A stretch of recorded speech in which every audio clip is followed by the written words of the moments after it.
Tour guides of Reddit, what's the worst thing a tourist has ever done under your supervision? Used to be a tour guide at a primate sanctuary with a strict no touching policy. At the end of the tour there's a suspension bridge. Tourists go first. Guide goes last as per the rules. I always warn the tourists that the other side is the territory of a Hanuman Langa, and he doesn't fuck around. Keep your distance, etc. He doesn't attack people out of nowhere, but he likes showing his teeth and screaming, which scares tourists. Anyway, one tour I get to the other side of the bridge, and a tourist got bitten. He says a monkey just bit him out of nowhere. Asked the other tourists. No, he tried to fucking pet the Hanuman. Dumbus got what he deserved. I like to imagine he looked like this. Link in description. Close bracket. You're not wrong. His name was Gandhi, but he basically looked like if Grumpy Cat was a monkey. On an open-top tour bus in London, woman tries to dangle her toddler over the railing, then starts saying she's going to complain to my manager when I told her to stop. Caught her doing it again, and company policy said that anyone endangering their kids like that was to be removed from the tour, so the driver had to come up and march her off. She still insisted she did nothing wrong. Like, she literally had the kid's feet on the side rail of the moving bus and was just holding him loosely round the waist. One low-hanging tree branch, of which there were many on the route, and that kid was gone. Worked at an aquarium. This dude arrived in the Amazon exhibit room featuring the tank where every fish in it can hurt you, and promptly started dangling his sister's kid over the exhibit. I immediately stepped up to him and pushed the kid back from over it, firmly explaining that this wasn't allowed and that I'd have to call security. Thank God. The kid's mother was on my side and started tearing into the man. It took her 5 minutes of no. That was absolutely not appropriate for him to get the message that he'd seriously fucked up. Some people never do get the whole pointy venomous fish bad. No dangling kids thing. I was working on a tourist island in Australia when this man pulled out almost all the back feathers of a peacock because he wanted to keep one. He sneaked up behind it and grabbed a huge handful and yanked them all out. He was immediately escorted off the island. The peacock had a huge bare patch and most of its beautiful feathers were gone. What a complete dick.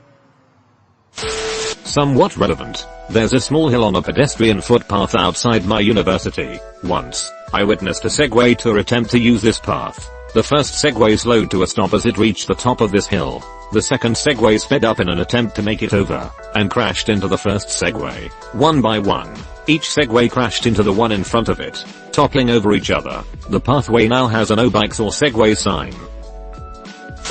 I used to work at a heritage site. It was an old military installation with a lot of remaining original structures, bunk beds, cafeteria equipment, computers, etc. Every day it was a constant effort to remind people, read, kids, not to jump on the beds, not to slam doors open, not to punch every button like it owes them money. The absolute worst was a group of kids on a school trip. Within the first 10 minutes we are walking through the tech portion of the exhibit, where we had a wall lined with Burroughs large systems machines, B5000s. All behind this little fence about waist high. I turned to demonstrate some of the pieces, and when I look back at the group, one of them had jumped over the barrier, opened one of the units, and started pulling out handfuls of digital tape from the reels inside. I just about jumped on the kid when their teacher did just that. She jumped the barrier, smacked the kid's hands, and took him outside. I immediately ended the tour and had them all refunded, as I couldn't imagine what else could happen.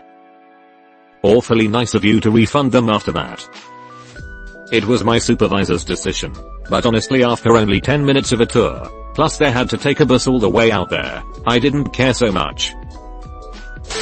They took a big shit in front of the group, so we tour through streets and parks, and make it really clear that the toilets at the beginning of the tour are the only ones for the first 90 minutes of tour. We get to a park about 30 minutes into the tour, not a big park mind you. It is basically a big roundabout with a swing set, bench and 2 trees. I'm in the middle of my spiel in the park when I see a guy at the back of the group step away, pull his pants down, and squat on the grass. Of course I was stunned and lost my flow, which had everyone looking around, only to recoil in horror as this guy drops a log like it was nothing. He wasn't even ashamed.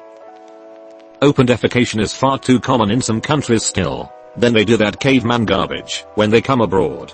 Folks, I don't care what you do in your home country, but if you go visit a country with ample toilets, you fucking use them.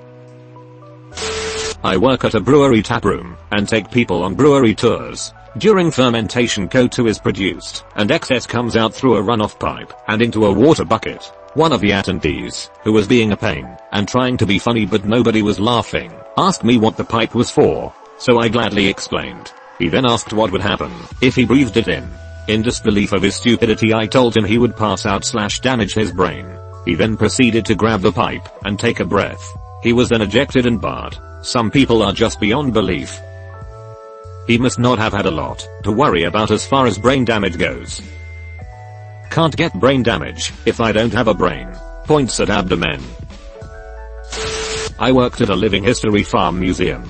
I had a kid that was climbing on stuff the whole tour in the farmhouse and trying to get behind the smith in the blacksmith shop during a demo. After the tour, when people are allowed to roam the grounds, I hear his mom screaming and look over to the barn, and this kid has climbed the fence into the field with our longhorn oxen and is trying to poke them with a stick. I walk over and calmly told him to get out of the field before our lazy oxen decide they've had enough. But this jackoff decides to look me in the eye and smack Ted on the ass with the stick like it's a riding crop.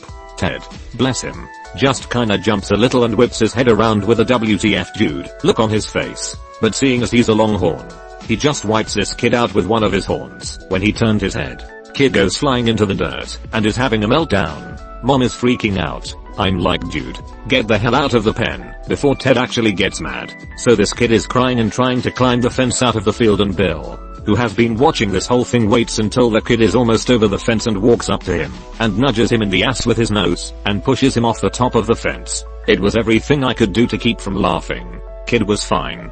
Ted was fine. But the kid and his mom were promptly kicked out of the museum. Their dad and little sister were allowed to stay because she was well behaved and was just enjoying petting the goats at the petting zoo. So since the kid had to leave, but his sister didn't, there was a temper tantrum in the parking lot that could be heard all the way to the other side of the farm. But the oxen got some extra grain that night, so I guess they won in the end. You had oxen named Bill and Ted? Excellent. We did, and the goats were named after the Beatles. Best story ever, and not just because the animals have awesome names. Took a class of middle schoolers to a museum, and one of my asshole students dragged his hand across a 3,000-year-old Indian painting. Later on I found out the object was almost certainly a reproduction, but I nearly died of rage on the spot. Thank everything that was a reproduction, though. Not me. My best friend's tour guide on an island off the Australian coast. He saw one of the tour ignore the huge signs warning people not to go to the edge of the water. Predictably, the tourist gets hit by a huge wave, swept out to sea. I know it was the worst thing the tour guide ever saw, because he and my best friend both went into the sea to rescue the tourist, and they both died. Funniest guy I ever met. Miss him most days. The tourist who caused it all, predictably he survived. Pretty sure he doesn't feel too good about the whole thing. Jesus dude, sorry to hear that. This made national news, and it's tough to hear it straight from somebody who was so close to the victims. Friend of mine does tours of whiskey museums in Dublin. Someone took a shit in one of the exhibition rooms. Why is there always that one fucker? I watched a man run up the side of the platform the winged victory statue is on in the Louvre and throw his arm around it for a photo. Security got him down pretty quickly. I'm shocked he actually made it up there. I'm in the middle of talking and someone's phone rings. Okay, that happens sometimes, and usually they'd just cancel the call or step outside. Nope. This guy answers the call and starts talking on the phone, only a few meters from where I'm standing. I think, oh, he'll just quickly explain he's busy and end the call. Nope. He starts a conversation. The rest of the group glare at him, and I'm put in an awkward position, because my workplace put a huge emphasis on politeness. So I suggest to him to continue his call in the hallway, just outside the room we were in. To which he replied, no, I'm fine here, and went back to his phone conversation. I'm doing my best to talk to the rest of the group, about 25 people, but he's so loud. Eventually this Chinese woman yells across the room at him, shut up. We want to listen to the lady, not you, which worked. But I just couldn't imagine the nerve to ruin everyone's experience like that, cause you're too selfish to talk on the phone outside. Also, the place I worked allowed photos, but had a strict no photos of the staff rule for privacy reasons. I always explained this at the start and 99% of people were cool. One day I had a particularly happy snapper who got right up in a staff member's face to take a photo. Like I'm taking centimeters from his face to take a photo. The staffer was just some random middle-aged white dude. so I'm not sure why the fascination. But he was livid. It's like I saw it happen in slow motion, so couldn't do anything to stop it. That guy was removed from the tour. Some years ago, we took our kids to Washington DC for a long Easter weekend. We were waiting for the Air and Space Museum to open, and some guy was in line behind us with a kid about 8 talking loudly on his cell phone about whether his recent business failure/bankruptcy would hinder getting a mortgage for a beach house. Dude, leave your kids out of these discussions completely. Also, do you really want me to overhear this? This happened probably in 2002, and I still use it as an example of what not to do when having sensitive conversations. I had a guest snorkeling try and grab the tail of a barracuda as he swam up behind it. Luckily I was able to hit the guest with a dive fin from the boat to stop him before he got a hold. If he had grabbed on, I'm sure he would have been ripped to pieces by that fish. I bet he was mad you hit him too. You didn't save me, you ruined my death. Couple of guys I used to play cricket with went on a school trip to Auschwitz and decided to steal a small pair of glasses and some buttons they found half buried in the ground. They were detained by Polish police while they were leaving the site. Hard to know what goes through people's heads sometimes. On the subject of Auschwitz, I work with a dude whose go-to badass story is that he snorted coke while walking around Auschwitz. I've probably heard him tell 25 people or so the same story, and every person kind of looks at him like he's a fucking piece of shit, and then they try and change the subject. To this day I don't think he understands why no one sees it as badass.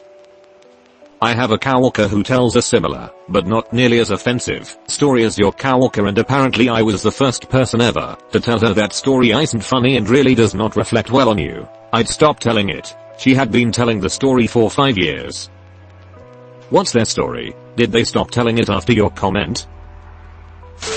Not a tour guide, but I guess you could say I work in the tourism industry. I work ground crew for a company that does helicopter tours. Number 1 rule for customers is, don't walk under the tail boom. The rotor will kill you, and it will hurt. It's unbelievable how many people have a death wish out there. People see the fastest way to the other side of the helicopter, and don't stop to think, oh hey, that spinning blade may or may not slice my whole fucking head off, let's see how close we can get to it. I love helicopter tours. My dad worked for Bell, and I got a lot of check rides as a kid. My wife and I took our kid on her first heli ride, and some lady took her kid's hand and walked toward the rear of the bird to go to the other side. I yelled at her, what the fuck do you think you're doing? While pointing at the spinning tail rotor, her husband got upset and puffed out his chest until the pilot told him almost word for word what you just wrote. Amazingly unobservant. Tour guide/boat captain in the Caribbean. We had about 40 over 50 people on the boat. Got off. We would normally go feed swimming pigs, which someone would get nipped from them from doing stupid shit, but nothing too serious. Well, the next stop after that was another island, where we would hand feed turtle, sharks, and stingrays. So we would tell the people to hold it with the palm open and food in the middle for the stingrays, and they would come over the top and take it out. The turtles and the sharks put it in the water holding it in the tips, and when they are coming for it, let go. Well, of course, this dingus decided he would be tough and feed this baby shark no longer than your forearm without letting go. Shark proceeds to bite his fingers. He screams and jumps up out of the water and flicks it off of his hand, pulling one of his fingernails off in the process. So that's one I always remember. I used to give tours at my university. There was a group of middle schoolers I was giving a tour to show them why they should want to go college. Yata yata. There was this one kid who kept trying to sneak away and was whistling at just about every girl who walked by. Weird. Okay, whatever. He thinks he's a big shot. Then a very attractive girl comes jogging by us, and he tried to grab her and starts air humping while he watches her run away from us. I was mortified. I ended the tour. I was done with him. The teachers didn't even care. That was probably the worst part. Holy shit. That kid needs some parenting. Or for a woman to punch him in the face/nads. I'm not picky. It's very possible the kid's parents are worse than him, or he's been sexually abused. That type of behavior doesn't come out of thin air. Didn't happen to me, but one of my company's tour guides was on a flight with a bunch of middle schoolers. One of the boys got caught jerking it in his seat next to a girl who wasn't even from his school. I don't know what to say. What goes through your mind at that moment that makes you think that's a good idea? Former whitewater rafting guide. There's a calmer section of the river people can, if they choose to, hop out and swim through. They are wearing life jackets, so you can just float through it. This woman decides she wants to try it and hops out. After she pops up, she slowly tilts forward until just the back of her jacket is out of the water and she's completely still. After 5 or so seconds of this, I start to realize this might not be intentional, and paddle over and physically pick her head up above the water, followed by her gasping for air. I haul her in the boat, and ask what happened. She said she didn't know what to do as she'd never been submerged in water before. 1. Why are you on a whitewater rafting trip? 2. Why didn't your strategy involve moving your body? The life vest can only help you so far. No, it literally gives you life. That's why it's a life vest. SMH/S. This is why I gave one to my grandpa when he was having a heart attack. Must have been defective or something. We miss you, Gramps. R.I.P. Rest in peace. My cousin is a tourist guide and biologist. Most of his tours are in Africa. He instructed his group of 20 to 25 people, including kids, not to wear any type of earrings or collars, especially shiny stuff, since they were about to go into a thick forest to try to see a bunch of animals. This is very important, because 20 to 25 make a lot of noise which makes wild animals run away or hide. It's even worse if they are wearing shiny stuff they can spot from far away. Okay, so this woman complains. Decides to wear shiny earrings anyway. Cousin tells her to get rid of them, or she ain't coming with the group, so she obeys, but puts them on a bit later. Some species of monkeys in that area love shiny stuff. They rip the earrings from her ears. Gotta love instant karma.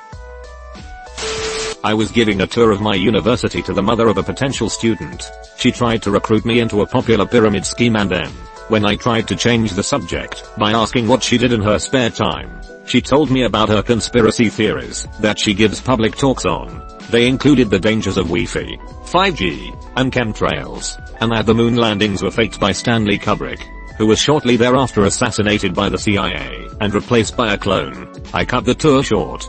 Felt pretty sorry for her daughter, who appeared to think these theories were reasonable and had also been recruited into her mother's pyramid scheme at 17. The moon landings were faked by Stanley Kubrick. NASA hired him to fake the landings, but he insisted on filming on location.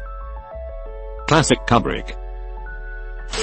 I was on a tour with my family in Cambodia and we visited Angkor Wat. Now, as everyone knows, Angkor Wat is teeming with tourists day and night. There was a long line to climb the Bacan, basically the topmost tower, wherein the steps are very steep. It was a hot day, and when it was almost our turn, a middle-aged man took 2 steps, fell backward and started having a seizure. People came to his help immediately. However, one man who was also crowding around him did nothing but pull out his cell phone and start recording. Thankfully, everyone noticed and started yelling at the guy to put that shit away. He acted like the victim though, and he said he was just trying to help. What a twat.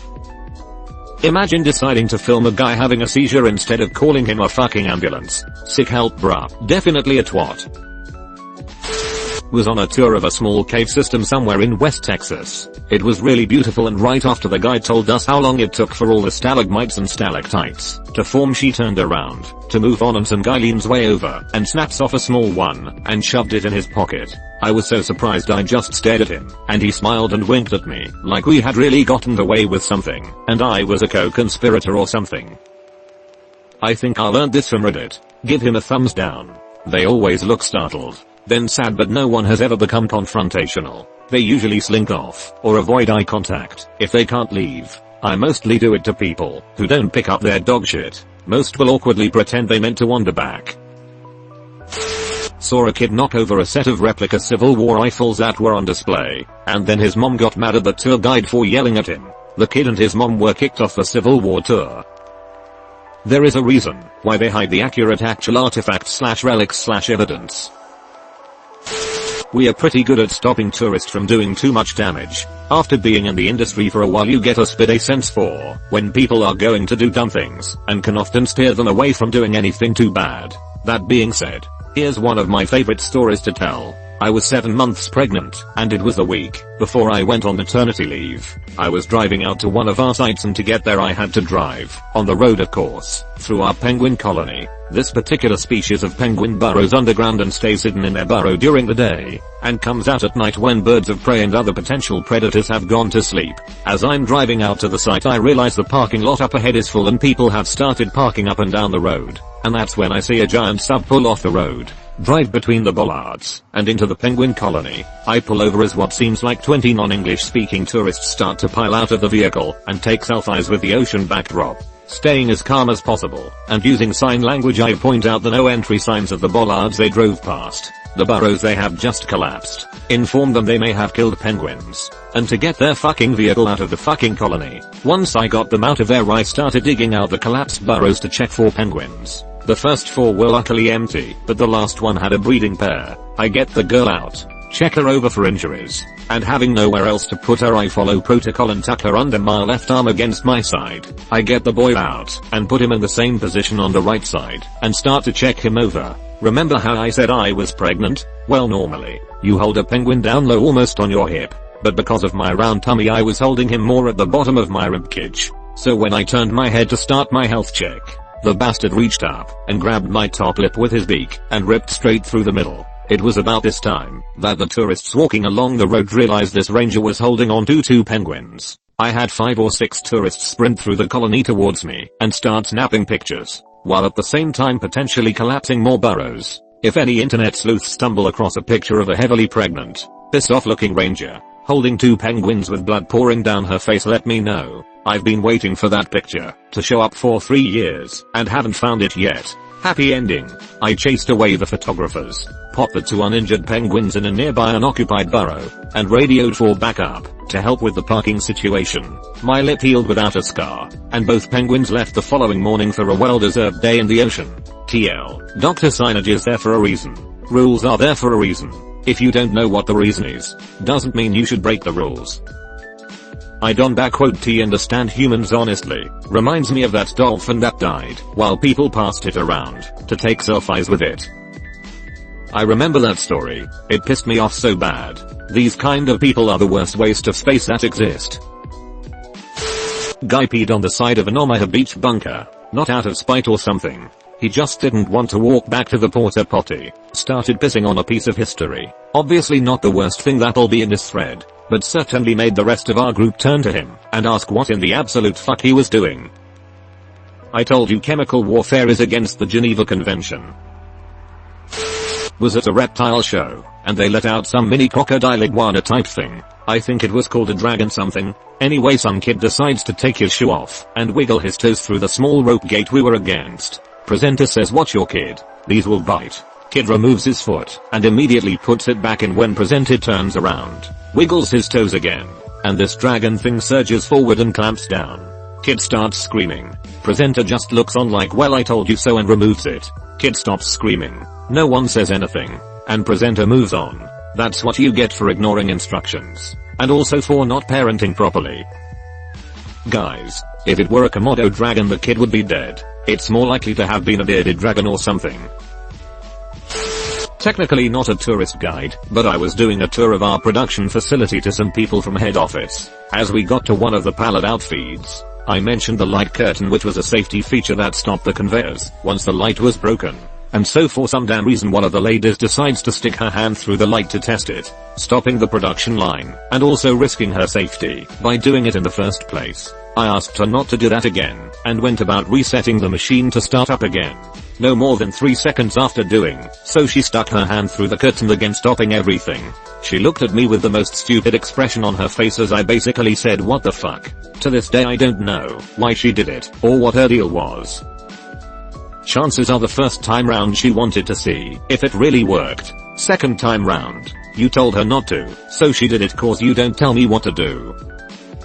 Imagine being an 80-year-old in a 50-year-old woman's body. I think an 80-year-old would have enough reasoning not to do that again. I used to give walking tours of Old Vegas back in the day. During one ill-fated March afternoon I had a group consisting of a mother and son, a British couple, a pair from Indiana, and a middle-aged man from China. Long story short, the Chinese man dropped his trousers and took a shit right on the sidewalk in front of the Golden Nugget without saying a word and carrying on as if nothing had happened.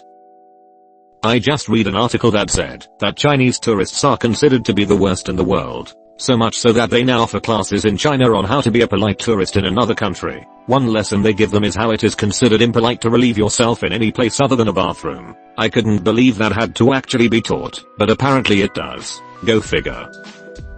What the? They have a sign in Mandarin in front of the Louvre that says no shitting on the grounds.